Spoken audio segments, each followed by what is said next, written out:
This week on Intrigued, full effect. As their father, there's parts of me that don't want to give up. There's parts of me that, don't believe it, that don't feel they're gone. I'm Chandrea Thomas, and welcome to episode 40. In this podcast, I talk about curious cases, disappearances, and other stuff. And today I'm giving an update on the Sarah and Jacob Hoggle case. I spoke to family members who recently shared some new details on where the case stands right now. Some of the information comes from local media reports, and the rest is from the kid's father, Troy's, side of the family. According to local media, on Wednesday, September 1st, 2021, a Maryland Court of Special Appeals denied Catherine Hoggle's request to drop the case, claiming that based on Maryland law, prosecutors had run out of time.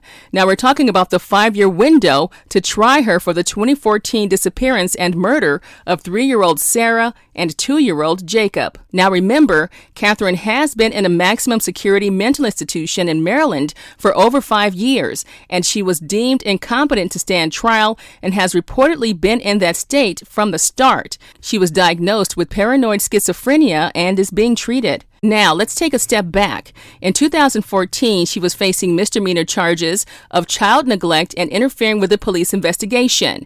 Then in 2017, the murder charges were filed and Catherine was indicted. Police believe that she was the last person to see her children. Now, the dates in this case have always been a little bit confusing, so let's get some clarity on some of the more recent stuff. In 2020, a Montgomery County judge found that the actual 5-year clock on the time frame to try Catherine Hoggle started when she was indicted on the murder charges in 2017. So now the final deadline to try Catherine Hoggle is December 1st of 2022. If not, the murder charges can be dropped. Reports say that Catherine's legal team could potentially file more appeals in the case. When I spoke to Troy's side of the family, I was told that they still believe that Catherine is competent to stand trial and that she's working the system to get released. This is Troy in my original episode from June of 2019.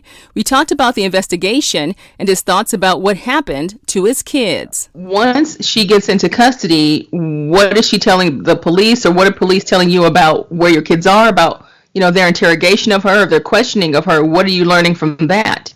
So she's in custody, and at this point, she's not telling them anything, apparently. The next morning, they're telling us that, hey, we're going to question you, we'll figure out where the kids are, we'll get back to you, whatever. Now, within 48 hours, they had pretty much turned it into a homicide investigation. That's why I met Dimitri Rubin, the lead detective and stuff. And I figured it out because they had a lot of dogs, sniffing in the woods, and it didn't seem like dogs that were looking for live people. It seemed like they were cadaver dogs. And so Dimitri comes up to me and pulls me off to the side, and when we're at Chick-fil-A passing out flyers and doing all the stuff we were doing there, and he goes, hey, I just need to talk to you for a second. And he goes, look, I want you to hear it first from me. I don't want you to hear it on the news, but we're turning this into a homicide investigation. I said, I know. I saw, I've seen what's been going on. I realized that. Has there ever been any sightings? What are the streets saying? I mean, are you getting any information, any theories about what may have taken place, anything?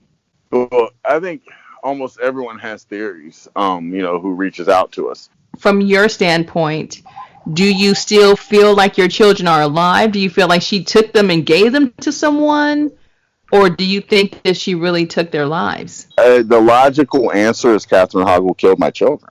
So, as their father, there's parts of me that don't want to give up. There's parts of me that, don't believe it, that don't feel they're gone. But at the same time, when you look at everything logically, and plus me talking to her on the phone since she's been locked up, I don't really, I don't see like all this delusion or anything. And that's not real.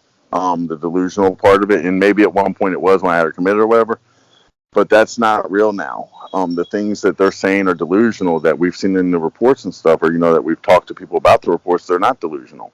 At this point, I'm told the case is still open but not active. Now, Troy and his family are hoping to get Catherine deemed competent to stand trial before that December 2022 deadline. If no trial is set, the murder charges can be dropped, but family members say Catherine would still need to be deemed competent in some way to be freed, so she won't be a danger to herself or others. And a side note is that she can potentially be involuntarily committed to a mental institution if competency is not restored. According to family, they were told that Catherine is not capable of ever being mentally restored, but again, they still believe that she can be deemed competent to stand trial. At the end of the day, the bottom line is it's 7 years later, and we still don't know what happened to Jacob and Sarah.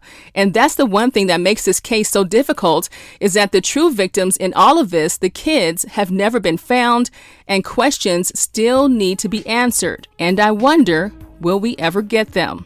And what if by some wild twist of fate, the kids are alive and well somewhere and have no idea their father is even looking for them? I mean, that's something to think about. This story has a lot of layers to work through, but it continues to move forward, and I do wonder if those questions will be answered by the end of next year. I'll continue to follow this story and bring you updates as I get them in.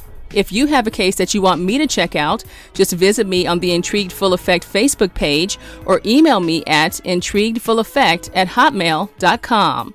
Until next time, be safe and stay true.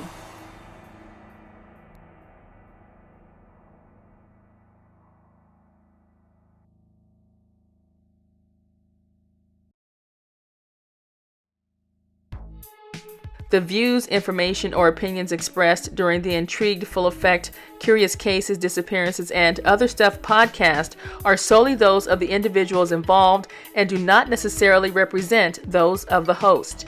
The primary purpose of this podcast is to educate and inform. The host of this podcast assumes no liability or responsibility for any activities in connection with opinions shared in the podcast. The podcast and blog associated with it shall not be used in any legal capacity or as a basis for expert testimony. Any copyright material in the podcast is approved by the owner or is part of the public domain. Music by Pond 5.